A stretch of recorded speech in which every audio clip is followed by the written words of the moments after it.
Hello friends, welcome to Gurufai. From this lecture, we are going to start another unit of paper 1 that is waves and optics. और इस unit को 5 part में divide किया गया है. जैसे first one is waves, second one is geometrical optics, then interference, then diffraction and the last topic is polarisation and modern optics. So हम सबसे पहले फर्स्ट यूनिट से स्टार्ट करेंगे दैट इज वेव्स. और उसमें सबसे पहला लेक्चर है SHM and undamped oscillation. 12th का टॉपिक है. सो बेसिक इंट्रोडक्शन है. सो यहीं से स्टार्ट कर लेते हैं. एसएचएम क्या होता है?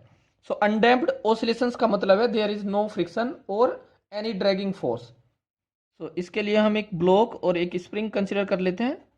सपोज ये स्प्रिंग है और एक ब्लॉक इससे अटैच्ड है. ये ब्लॉक का मास सपोज m और स्प्रिंग कांस्टेंट है k.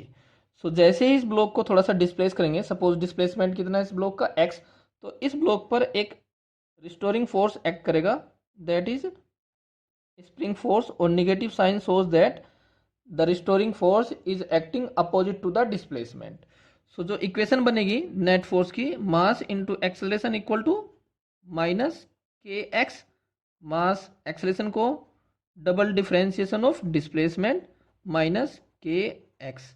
This can be written as X double dot equal to minus K by M into X equal to minus suppose this is omega naught square. So x double dot plus omega naught square equal to 0. इसको हम लिख सकते हैं d square plus omega naught square x equal to 0 where d is d by D t. अब जो इस equation का solution है वो देख लेते हैं कितना होगा. अगर इसको हम इसके फैक्टर निकालना चाहे तो ये हो जाएगा alpha square plus omega naught square equal to 0. So alpha equal to plus minus i omega naught. So solution of this equation will be x equal to a constant c1 e to the power i omega naught t plus another constant c2 e to the power minus i omega naught t. इसका आपने solution generally 12th में पढ़ा होगा y equal to a sine omega T plus 5. इस तरह से हम इसलिए सोल्व करना चाह रहे हैं बिकॉज जो भी नेक्स्ट ऑसिलेशंस हम देखने वाले हैं, सपोज डैम्प्ड ऑसिलेशंस और फोर्स्ड ऑसिलेशंस, उनमें इसी मेथड का हमें यूज करना है to find the displacement equation. So इसलिए यहाँ पर इसका यूज कर रहे हैं. आप डायरेक्ट जो 12th में किया उससे भी कर सकते हैं. सो अगर इसको सोल्व करेंगे तो ये आ जाएगा c1, इसको लिख सकते हैं cos omega naught t plus i sine omega naught t plus c2 cos omega naught t minus i sine omega naught t. So this can be written as c1 plus c2 cos omega naught t and plus I c1 minus c2 sin omega naught t. This can be further solved so that this comes out to be like this a sin omega t plus phi. a को बोलते हैं हम amplitude and omega t plus phi is called as phase where phi is initial phase. So जो velocity होगी particle की किसी instant पर, that will be v equal to X dot. So D by D T A sine omega T plus phi. So this will be A omega cos omega T plus phi. This can also be written as A omega 1 minus sin square omega t plus phi and also a omega 1 minus sin omega t plus phi x upon a. So x square by a square. So velocity can be written as a omega cos omega t plus phi in the form of cosine function. और omega a को अंदर ले जाएंगे तो ये हो जाएगा root a square minus x square. This is the equation of velocity. यहाँ से हम काइनेटिक एनर्जी भी लिख सकते हैं पार्टिकल की. Kinetic energy k is equal to half m v square. So half m omega square a square minus x square. अब जो हमने फोर्स लगाया, इसमें कोई ड्रैगिंग फोर्स तो है नहीं, there is no friction, that's why this oscillation is called as undamped oscillation. So जो फोर्स होगा that will be conservative force. कैसा फोर्स है? Conservative force, that means system is conservative.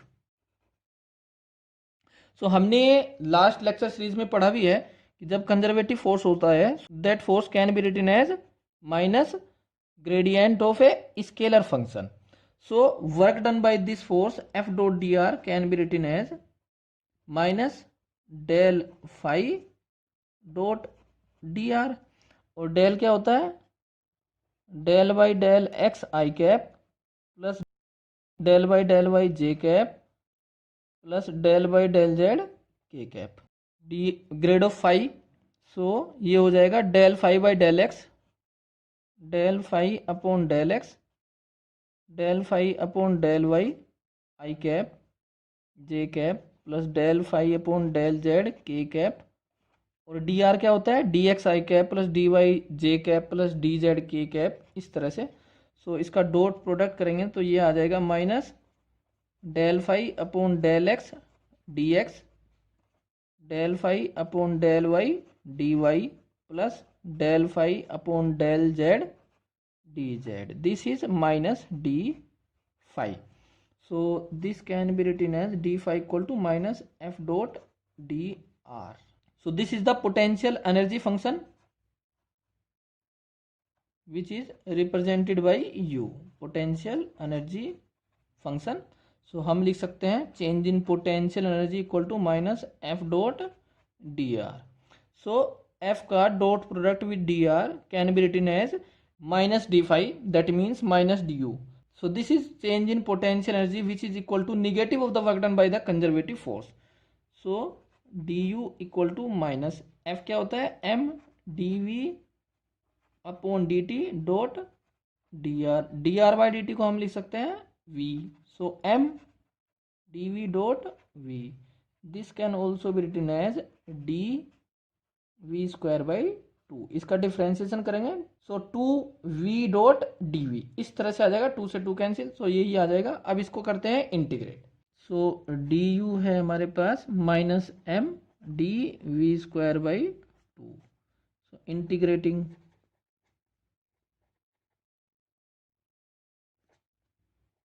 D u minus m by 2 v square d, और integration suppose initial velocity v i और initial potential energy u i, final velocity v f और final potential energy suppose u f. So left hand side में हो जाएगा u f minus u i, और right side में m by 2, integration से ये differentiation cancel, so क्या हो जाएगा? V f square minus v i square. So this can be written as half m v f square minus minus plus half m v i square. Final वाले जो terms है वो एक तरफ, so u f plus half m v f square equal to u i plus half m v i square. ये क्या है? Final kinetic energy. So u f plus k F equal to u i plus k i. सो जो system की total mechanical energy है वो कैसी रहती है? कॉन्स्टेंट। यही होता है conservative system. So total mechanical energy of the system remains conserved. अब जरा पोटेंशियल एनर्जी और काइनेटिक एनर्जी का ग्राफ ड्रॉ कर लेते हैं with the variation of displacement.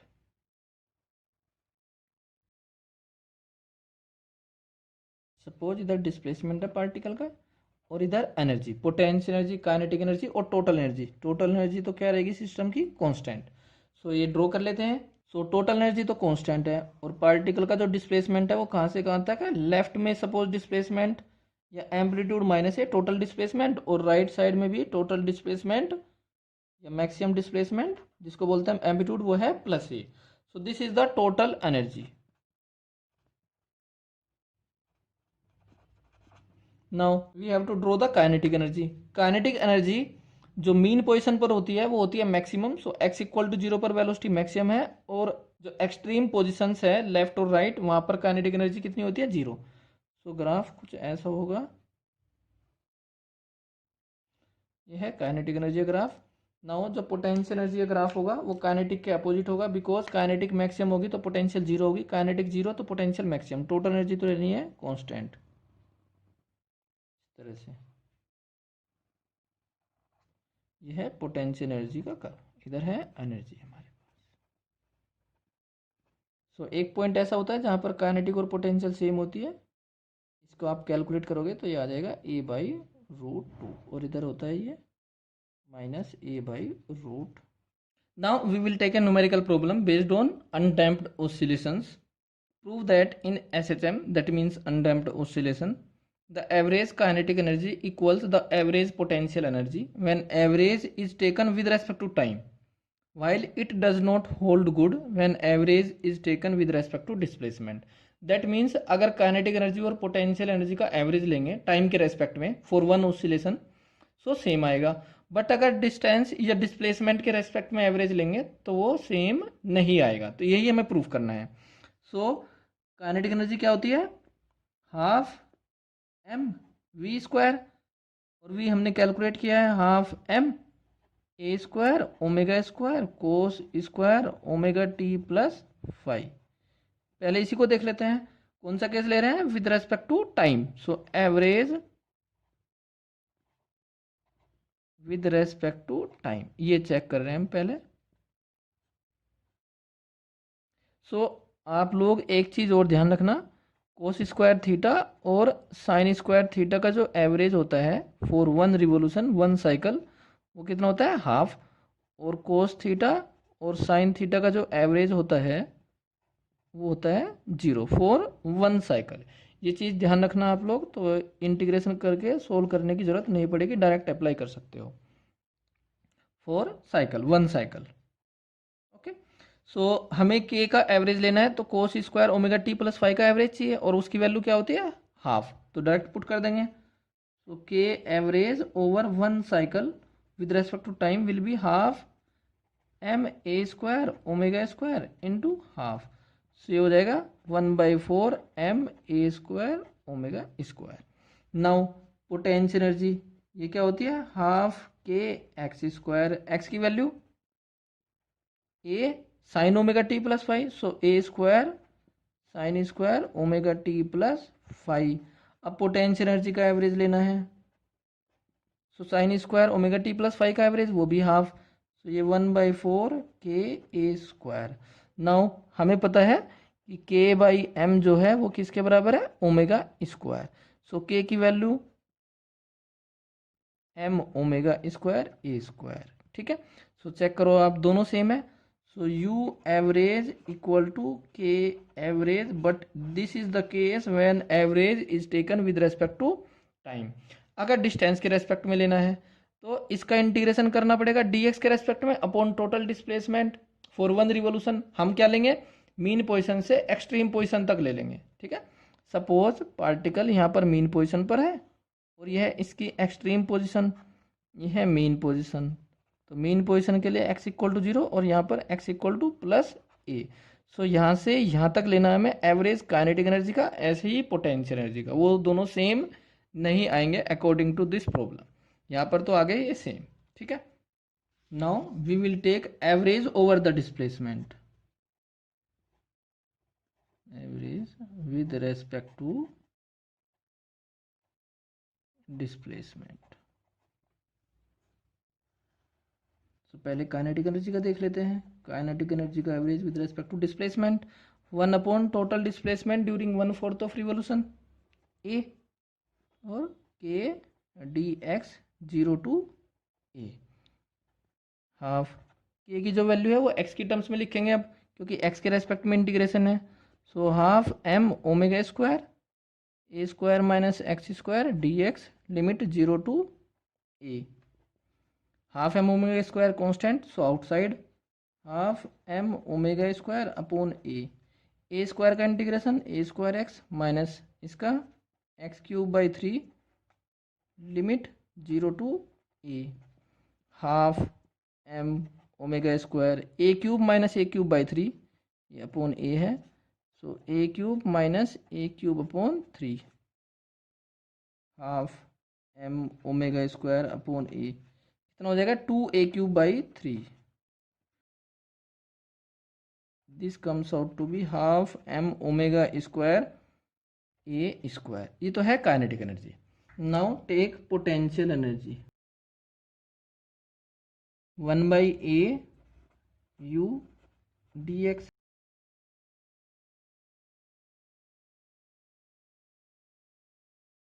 और यह है dx, 0 to a। हाफ के तो आउटसाइड कांस्टेंट है, सो 1/2a, और ये है k।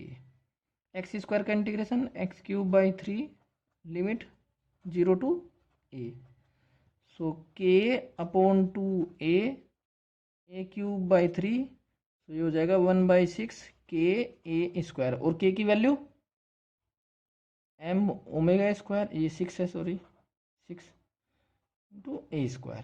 अब यहाँ पर चेक करो, दोनों डिफरेंट है। तो जो काइनेटिक एनर्जी है, काइनेटिक एनर्जी वो पोटेंशियल एनर्जी की डबल है, अगर किसके रेस्पेक्ट में एवरेज ले रहे हैं हम, डिस्प्लेसमेंट के रेस्पेक्ट में। तो काइनेटिक एनर्जी का जो एवरेज है वो ट्वाइस है पोटेंशियल एनर्जी के एवरेज के, if taken with respect to displacement. Now in the next lecture we will discuss oscillations of a particle when there is a resistive force acting on it, that means damped oscillations.